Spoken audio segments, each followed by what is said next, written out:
Genome award స్వీకర్త, రైతు నాడి ఎరిగిన శ్రమజీవి శ్రీ రఘువీర్ గారు.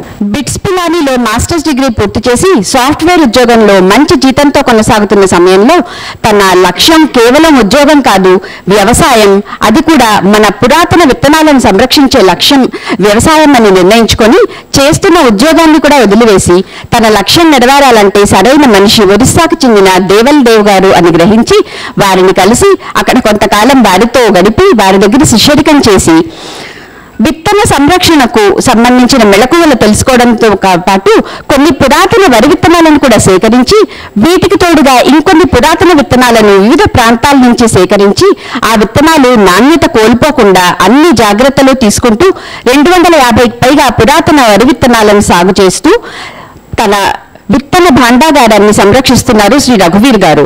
వీరి కృషికి గుర్తింపుగా కేంద్ర ప్రభుత్వం ఇటీవలే ప్రతిష్టాత్మక జీనోమ్ పురస్కారంతో వీరిని సత్కరించింది.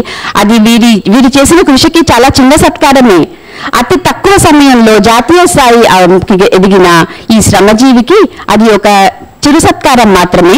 ఇప్పుడు వారు ఏం చెప్తారో వారి ద్వారానే విందాము.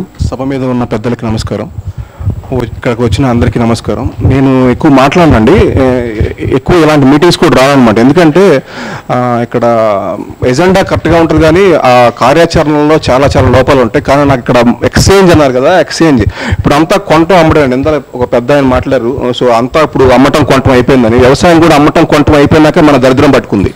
సో ఒక 1960కి ముందు అమ్మటం కొనటం లేదండి, అంతకుముందు ఏంటంటే ఎక్స్చేంజే ఉంది. సో ఆ ఎక్స్చేంజ్ మరి అంత వీక్ కాదంటే వీక్ ఏం కాదండి. ఇప్పటికీ మీరు ట్రైబల్ ఏరియాకి వెళ్తే, సో మన ఒరిస్సా ఇక్కడ మన వైజాగ్ దగ్గర ట్రైబల్ ఏరియాకి వెళ్తే ఇప్పుడు వాళ్ళకి కోతలు జరుగుతున్నాయి.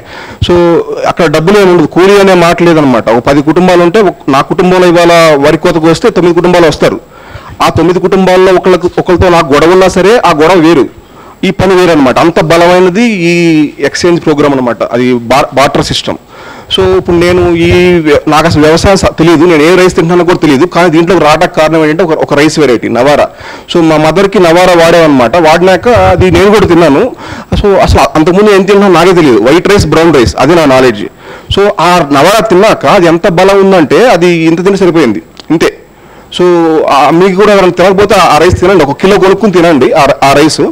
సో ఇక్కడ ఆ రైస్ తిన్నాక నాకు అనిపించింది అనమాట, అంటే ఏంటి ఇంత వెరైటీ ఉన్నాయా మనకని. మనం స్టడీ చేసినప్పుడు నేను ఇండియాలో ఎవరెవరున్నారు సీడ్స్ అందరిని కలిశాను, ఇండియాలో ఉన్న అందరు సీడ్స్ ఎవరు కలిశాను, లిటరల్గా వాళ్ళ పొలాలకు వెళ్ళాను.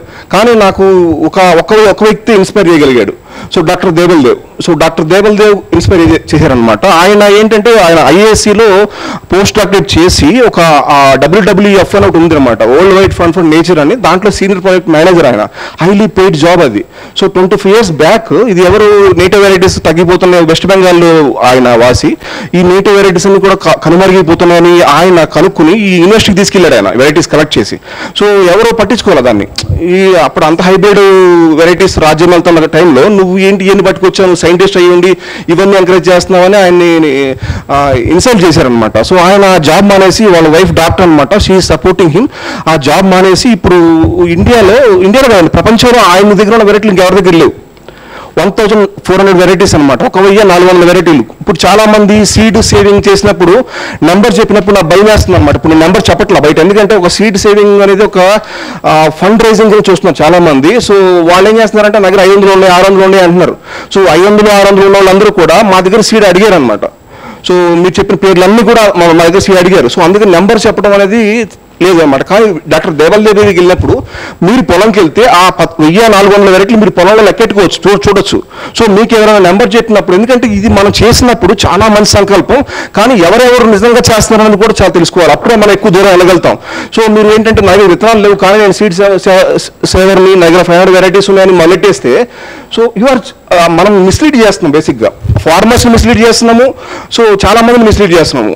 సో అది ఎందుకు చేస్తారనేది వాళ్ళు తెలియాలి. సో మీరు దేవల్ దేవ్ ఫామ్కి వెళితే మీకు ఆయన భోజనం పెట్టి మీకు ఒక వసతి ఇచ్చి అక్కడ డబ్బులే ఉండవండి, అసలు ఆయన డబ్బులు తీసుకోరు. మీకు ఏ సీడ్స్ ఎవరో మీకు అందుబాటులో ఉండడు, ఇండియాలో ఏ సీడ్స్ ఎవరో మీకు అందుబాటులో ఉండడు, నేను చెప్తున్నాను. సో డాక్టర్ దేవల్ దేవ్ అందుబాటులో ఉంటాడు. మీరు ఆ పొలంకి వెళ్ళండి, వెళ్తే మీరు 1400 రకాలు మీరు చూడొచ్చు, ఆయనతో మాట్లాడొచ్చు. సో ఇలాంటి సీడ్ సేవర్ నేను కలిసాను లక్కీగా. సో ఆయన నన్ను సీడ్ సేవింగ్ చేయమని చెప్పలేదు, వ్యవసాయం చేయమని చెప్పలేదు. నాకే అక్కడికి ఇంటికి వచ్చి అక్కడ నా లైఫ్ మారిపోయింది బేసిక్గా. నేను చాలా హ్యాపీగా ఉన్నాను ఇప్పుడు, ఎందుకంటే ఒక మీనింగ్ఫుల్ వర్క్ చేస్తున్నాను. ఇంకో విషయం ఏంటంటే ఇద్దరు వ్యక్తుల గురించి మాట్లాడాలండి. నేను ఎక్కువ మాట్లాడను, ఇద్దరు వ్యక్తుల గురించి మాట్లాడతాను. ఒకటి ఆర్హెచ్ రిచర్యా, డాక్టర్ దేబల్దేవ్. వీళ్ళిద్దరూ సీడు అమ్మొద్దు అని చెప్పారు అనమాట. సీడ్ అనేది కామన్ ప్రాపర్టీ, ఎక్స్చేంజ్ చేసుకోవాలి, అమ్మొద్దు అని చెప్పారు. సో ఆర్హెచ్ రిచర్యా అనే వ్యక్తి గురించి చాలా మంది తెలియదు. చాలా చాలా చాలా సాడ్ స్టోరీ అనమాట. నేను independent film maker, I'm making a documentary on who is R H Richharia. So ఇది ఎక్స్చేంజ్ ప్రోగ్రామ్ అన్నప్పుడు రిచర్యా గురించి మాట్లాడుకుని వెళ్ళిపోతే ఇట్స్ ఇన్సల్ట్ టు మీ. మీరు పిలిచినందుకు చెప్పకపోతే మీ అంతా తెలియదు కాబట్టి నేను చేస్తున్నాను కాబట్టి. రిచర్యా గారు ఏంటంటే మధ్యప్రదేశ్లో ఉంటారనమాట. ప్రపంచంలోనే ది బెస్ట్ రైస్ సైంటిస్ట్ ఆయన, ప్రపంచంలోనే. సో ఆయన హార్వర్డ్లో అక్కడ చదువుకున్నారనమాట. అక్కడ స్కాలర్షిప్ వచ్చింది, వెళ్ళి చదువుకున్నారు. ఆయన ఈ గ్రీన్ రెవల్యూషన్ రాకముందు ఆ డిజైన్ చేశారు కదా, ఆ ప్యాకేజ్, గ్రీన్ రెవల్యూషన్ ప్యాకేజీ అంట. ఎందుకంటే ఇట్స్ ఓన్లీ సీడే కాదు, దాంతోపాటు ఫెర్టిలైజర్ వచ్చింది, కెమికల్ ఇన్పుట్స్ వచ్చినాయి, అంతా ఒక ప్యాకేజ్లా డిజైన్ చేశారనమాట. ఆ ప్యాకేజ్ డిజైన్ చేసినప్పుడు యూఎస్ నుంచి చాలా కొంతమంది వచ్చారనమాట. ఇండియాకి వచ్చి ఇండియన్ గవర్నమెంట్ని లాబింగ్ చేసి ఇతను కాపాడుతున్నాడు. 19 వెరైటీస్ ఒక్కడ కలెక్ట్ చేశాడు. సో రిచర్యా గారు, ఆర్హెచ్ రిచర్యా, రాజలాల్ హీరాలాల్ రిచర్యా. సో ఆ రిచర్యా గారు 19 వెరైటీస్ కలెక్ట్ చేశాడు. కలెక్ట్ చేసినప్పుడు ఆయన మొత్తం ఇండియాకి ఇప్పుడు ఐసీఆర్ కటక్ అనేది, Cuttack is the number 1 institute in rice ఇప్పటికీ కూడా. సో అప్పుడు సిఆర్ఆర్ఐ అనేవాళ్ళు, సెంట్రల్ రైస్ రీసెర్చ్ ఇన్స్టిట్యూట్, ఇప్పుడు ఎన్ఆర్ఆర్ఐ అయింది, నేషనల్. దానికి ఆయన డైరెక్టర్. సో ఆయన్ని దేశీయాల విత్తనాలు కాపాడినందుకు మాత్రమే ఆయన జాబ్ని తీసేశారు.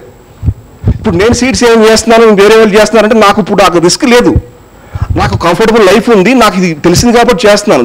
నేను ఇది అసలు మన గొప్ప అని చెప్పాక అసలు మన అరుణం కాదనమాట. అంటే ఎంత బాగా చేశారు వాళ్ళ గురించి చెప్తే మీకు ఇన్స్పిరేషన్. ఎవరికి? రిచర్యా గారి గురించి. ఆయన ఏం చేశారు, అసలు ఆ జాబు తీసేశారండి. డైరెక్టర్ అండి, ఒక ప్యూన్ కాదు, ఒక మేనేజర్ కాదు, ఒక సూపర్వైజర్ కాదు, is a director for India's number 1 rice institute. So ఆయన్ని ఫోర్స్ఫుల్గా రిమూవ్ చేసి ఆయన వర్క్ అంతా కూడా సీజ్ చేశారు.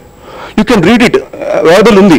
సో తర్వాత ఎవరు గ్రీన్ రెవల్యూషన్ పితామహుడు అనేది, that is another story, I don't talk about that. So అది రిచర్యా. సో ఇప్పుడు ఆయన మనం కలవలేము, ఆయన చనిపోయారు. ఇంకా అలాంటి వ్యక్తి ఇప్పుడు మనకు డాక్టర్ దేబల్దేవ్. ఆయన 24 years నుంచి కూడా ఒక గింజ కూడా సీడ్ అమ్మలేదు. వచ్చి ఫార్మర్కి ఫుడ్ పెట్టి, ఒకరోజు వసతి ఇచ్చి, వాళ్ళ పొలం చూపించి. ఇప్పుడు ఏమైందంటే మనకి ఎంత నాలెడ్జ్ మిస్ అయిందంటే, ఇప్పుడు సీడ్ సేవింగ్ అంటారు. సో దాంతోపాటు మనం నాలెడ్జ్ ఎక్స్చేంజ్ కూడా పెట్టాలండి. ఎందుకంటే సీడ్ అనేది నేను 100 కిలోలు తెస్తాను, నా net variety, I can distribute to 100 farmers, 100 మందికి వెళ్ళిపోయింది seed. What ever the knowledge, ఆ నాలెడ్జ్, దాని పంటకాలం ఏంటి, ఎలా వండాలి, మనకి ఒక్కొక్క వెరైటీ ఎందుకు కామెడీగా రాలేదు, ఇన్ని వెరైటీస్. సో దీనికి డ్రౌట్ టాలరెంట్ ప్రాపర్టీస్ ఉన్నాయి, క్లైమేట్ రెసిస్టెంట్ ప్రాపర్టీస్ ఉన్నాయి, salt tolerant, drought tolerant, so submergence tolerant, అంటే డ్రీప్ వాటర్ వెరైటీస్ ఉన్నాయి, అప్లాండ్ మీద ఉన్నాయి. ఇవన్నీ కూడా తెలియకుండా ఒక సీడ్ మనం ఇచ్చేస్తే అది ఒక ఆబ్జెక్ట్ లా అవుతుంది. సో అక్కడ ఈ డాక్టర్ దేబల్దేవ్ గారు ఏంటంటే, మీకు ఏ ల్యాండ్ అని అడుగుతారు, ముందు ల్యాండ్ని బట్టి సీడ్ సెలెక్ట్ చేసుకోవాలి. ఇప్పుడు మనకి ఎలా ఉంది, పేరుని బట్టి సెలెక్ట్ చేస్తున్నాం. అంటే సీడ్ సేవర్స్ జెన్యున్గా లేకపోతే జరిగే తప్పులు అనమాట. ఇవన్నీ ఏంటంటే, నువ్వు ఇప్పుడు సీడ్ సేవర్ దగ్గరికి వెళ్ళి పేరు అడిగి సీడ్ తీసుకుంటాం, అది పద్ధతి కాదు. మీ ల్యాండ్ చెప్పాలి. ఇప్పుడు నేను ఒక మంచి వెరైటీ చెప్తాను, జపాన్ వెరైటీ చెప్తాను, అది ఎక్కడ పండుతుంది తెలియదు ఎవరికి. సో మీకు ఏదో ల్యాండ్, మీ ల్యాండ్ని బట్టి అప్ ల్యాండ్లో వెరైటీస్ అప్ ల్యాండ్లో ఉన్నాయి. మీకు అక్కడ చాలా మంది కన్జర్వేషన్ ఫార్మ్స్ ఎలా ఉంటాయంటే, ఒకటే ప్లెయిన్ ల్యాండ్ ఉంటుంది, దాంట్లోనే వరుసగా వేసేస్తారు. క్రాస్ పాలినేషన్ కూడా తెలియదు వాళ్ళకి, పాలినేషన్ తెలియదు, క్రాస్ పాలినేషన్ తెలియదు. ఇంకా కామెడీ ఏంటంటే, అసలు రైస్లో ఇన్ని వెరైటీస్ ఉన్నాయి కదా, క్రాస్ పాలినేషన్ అవుతుందని మేము చెప్తాం, మేము చూసాం కూడా. వాళ్ళు సైంటిస్టులు, సీడ్ సేవర్లు క్రాస్ పాలినేషన్ అవదంటారు అనమాట. సో అంటే మనం కల్తీ లేని విత్తనం తీయాలంటే చాలా చాలా ఉంది. నేను అంటే అంత సీరియస్గా పనిచేసే వాళ్ళు ఉన్నారు కాబట్టి వాళ్ళ ఇన్పుట్స్ కూడా మనం తీసుకుంటే ఏంటంటే మనం ఇంకా ముందుకు వెళ్తాం అనమాట. సో ఆ డాక్టర్ దేబల్ గారి ఫామ్లో స్టెప్పులుగా ఉంటుంది ల్యాండ్, ఒక 5 steps ఉంటాయి అనమాట. అప్ ల్యాండ్లో వేస్తారు, లో ల్యాండ్ మీడియంలో వేస్తారు, లో ల్యాండ్లో వేస్తారు. అప్ ల్యాండ్ అన్ని కూడా ఎర్లీ వెరైటీస్, అవి 90 days ఉంటాయి. సో మీకు దానికి ఏంటంటే కంప్లీట్లీ రైన్ ఫెడ్ అనమాట అది. సో మీడియం ల్యాండ్ 120 days, అవేంటంటే మీకు వాటర్ ఎక్కువ ఉండదు, తక్కువ ఉండదు, మోడరేట్గా ఉంటుంది, మీకు కంట్రోల్ చేయగలుగుతారు వాటర్ ఫ్లోని. థర్డ్ అనేది లో ల్యాండ్ మీకు కంట్రోల్ ఉండదు అసలు, ఇంకా మీరు ఏం చేయలేరు, ఎందుకంటే అది కంప్లీట్ లో ల్యాండ్. అది 4 feet వెళ్తుందా, 3 feet వెళ్తా, depending upon the rainfall. So we have those many varieties అనమాట. ఆయన పొలంలో అలా ఉన్నాయి, అలా మెయింటైన్ చేస్తున్నారు.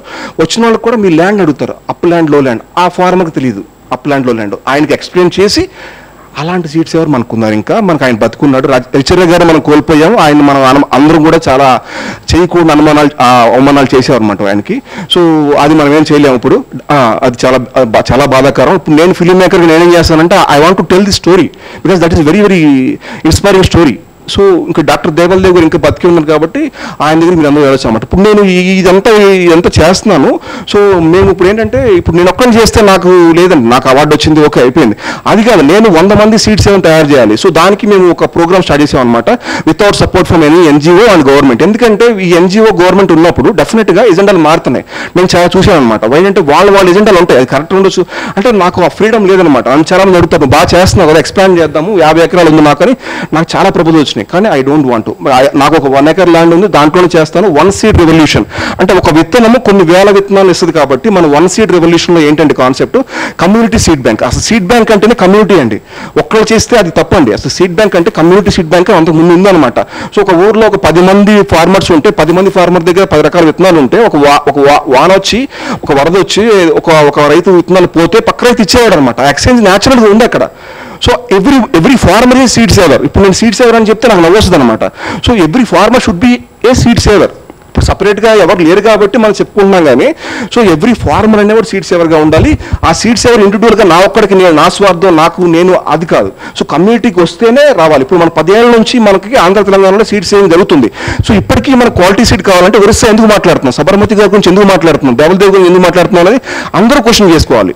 అంటే ఇప్పుడు చేస్తున్న వాళ్ళు కూడా very good, I'm very inspired by their work. But అది సరిపోదు. అంటే ఇప్పుడు అర్జెన్సీ ఎక్కువైపోయింది అనమాట. ఇప్పుడు నాకు కడుపులో నొప్పి పుడితే తలనొప్పి పుడితే నేను అరగంట తర్వాత టాబ్లెట్ వేసుకోవచ్చు. నా చేతికి రక్తం కారుతున్నప్పుడు so I have to act immediately కదా. త్వరగా ఇప్పుడు సిచ్యువేషన్ ఎలా ఉందంటే ఎమర్జెన్సీ అనమాట. నా చేతికి రక్తం కారుతుంది. సో ఇప్పుడు నేను అలా కూర్చుని సరదాగా చేయటం లేదనమాట. ఎందుకంటే మనకు 1960లో 1 lakh వెరైటీస్ ఉన్నాయి రైస్లో. 1 lakh వెరైటీస్, ఏ రెండు ఒకటి కాదు. అండ్ అన్ని ఉంటాయా అంటే రండి చూపిస్తా, ఆ పేర్లు చూపిస్తాను, ఆ రుచి చూపిస్తాను, మీకు వంట చూపిస్తా, 10 రకాలు 20 రకాలు. సో అన్ని వెరైటీలు ఒక గ్రీన్ డివిజన్ దెబ్బకి ఒక 5,000 వెరైటీలు అయిపోయినాయి అనమాట. ఇప్పుడు 5,000 వెరైటీలు ఒక్కళ్ళ దగ్గర లేవు.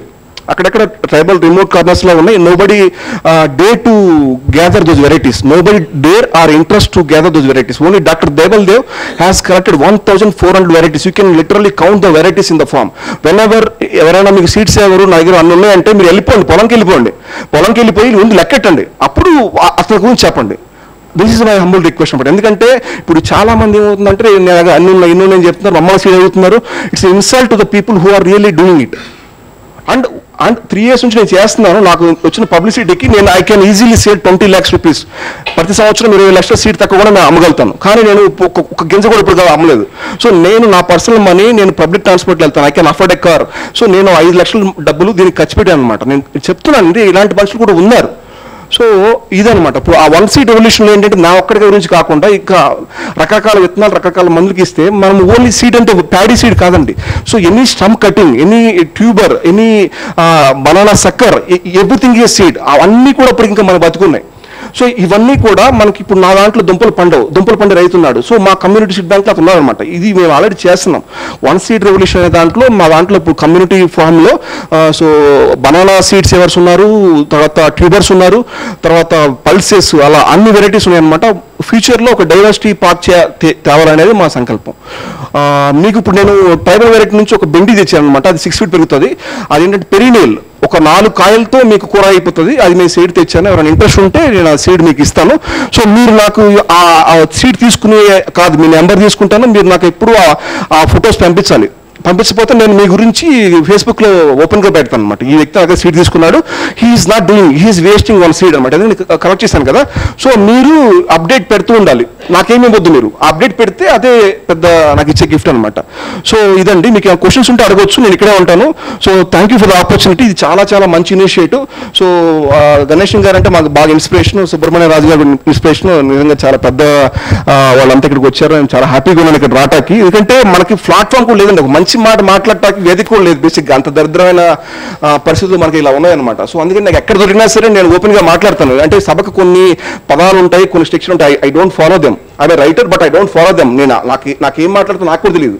సో నేను వచ్చి మాట్లాడతాను. So this is what I want to convey. Thank you so much for the opportunity. చిన్న వయసులోనే వీరు సాధించింది ఎంతో సాధించారు. నిజంగా మార్గదర్శకులు వీరందరికీ. మన తృప్తే మన భాగ్యం అన్నారు. మన మనసుకు నచ్చిన పని చేయడం అనేది నిజంగా మన అదృష్టం, వరం.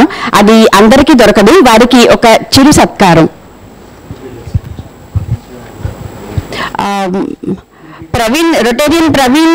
రొటేరియన్ రవీంద్రనాథ్ గారు వేదిక మీదకి రావాల్సిందిగా కోరుతున్నాము.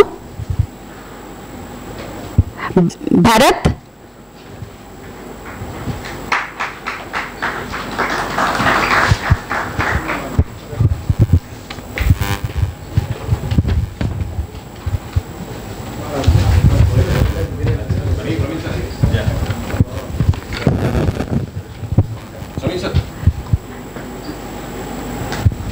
మీరు సెక్రటరీ గారండి, మీరు వేదిక లేకపోతే ఎలా?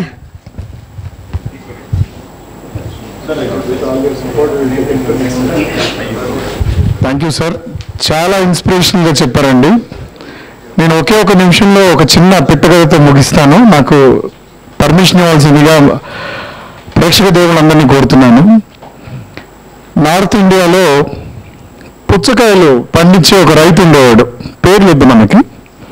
వాళ్ళ తండ్రి ఏం చేసేవాడంటే పంట రాగానే బాగా పెద్దగా ఉండే కాయలు తీసుకుని ఎవరు ఎన్ని తినగలరు అనే కాంపిటీషన్ పెట్టేవాడట. కథకు రూల్ ఉండేదట, ఇత్తనం నవలకుండా పెట్టాలి, ఇత్తనం నవలకుండా బయట పెట్టాలి అని. నెక్స్ట్ జనరేషన్ వచ్చిన తర్వాత, వాడి భావితరాలు వచ్చిన తర్వాత, పెద్దదానికి డబ్బులు ఎక్కువ వస్తాయి, మా ముసలాయనికి చావేస్తాము, ఆ డబ్బులన్నీ పాడే వస్తున్నాడు అనేది ఆపేశాడట. కొంతకాలానికి ఒక 2-3 సంవత్సరాల తర్వాత అసలు పెద్ద కాయలే కనిపించట్లేదట, అన్ని చిన్న కాయలే ఉన్నాయట, అమ్మడానికి కాయలు రావట్లేదట. అప్పుడు ఆ చాదస్తు అనుకున్న తండ్రి దగ్గరికి కొడుకు వెళ్ళాడట, నువ్వు ఏం చేసావు, నువ్వు చేసినవన్నీ నేనే చేస్తున్నాను, అదే పాలేరు ఉన్నాడు, అదే పొలం ఉంది, అదే నేల ఉంది, అన్నీ నేను అలానే చేస్తున్నాను కదా, ఎందుకు రాలేదు అని. రే పిచ్చోడా, ఆ పెద్ద కాయలో ఉన్న విత్తనాలే మళ్ళీ నేను వాడుతున్నాను రా, నువ్వు వాటిని అమ్మేశావు, ఇప్పుడు నీ దగ్గర లేదు నా దగ్గర లేదు అని చెప్పాడట. ఇది నాకు ఒక ఇన్స్పిరేషన్ స్టోరీ మీతో షేర్ చేసుకున్నాను. భావితరాలు ఇలాంటి చిన్న కథలతోటి వాళ్ళలో ఇన్స్పిరేషన్ నింపవలసిందిగా సభాముఖంగా మీ అందరినీ కోరుతున్నాను.